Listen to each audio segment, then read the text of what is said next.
বলছিলাম না, বিচার চেয়ে দিকে দিকে প্রতিবাদ। ডিএলএফ 1 থেকে বিশ্ব বাংলা গেট পর্যন্ত মিছিলে নিউ টাউনের বাসিন্দারা।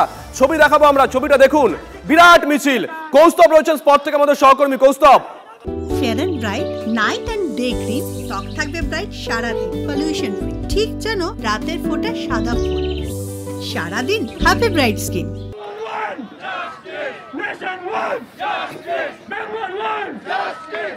দেখো, প্রতিবাদ, প্রতিরোধ, আন্দোলন সবই বাড়ছে। আগামীকাল সুপ্রিম কোর্টে শুনানি রয়েছে।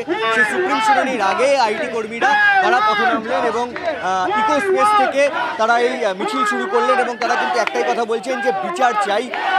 দেখো, ইতিমধ্যেই কিন্তু সন্দীপ ঘোষকে গ্রেফতার করেছে, সন্দীপ ঘোষকে সিবিআই হেফাজতে রাখা হয়েছে, সিবিআই ইতিমধ্যে তাদের হেফাজতে নিয়েছে। তবে সেটা কিন্তু এখনো পর্যন্ত যে বিচারের জন্য বলা হচ্ছে, অর্থাৎ তিলোত্তমার যে হত্যাকাণ্ড, সেই বিচার কিন্তু এখনো অধরা রয়েছে। এই ইতিমধ্যে কিন্তু সমস্ত আইটি কর্মী যারা রয়েছেন তারা কিন্তু পথে নেমেছেন।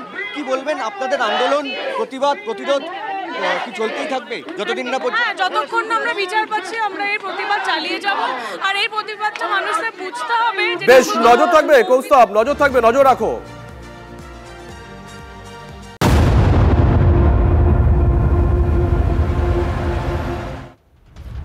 14ই আগস্টের পর ফের রাজ্য জুড়ে রাত দখলের ডাক।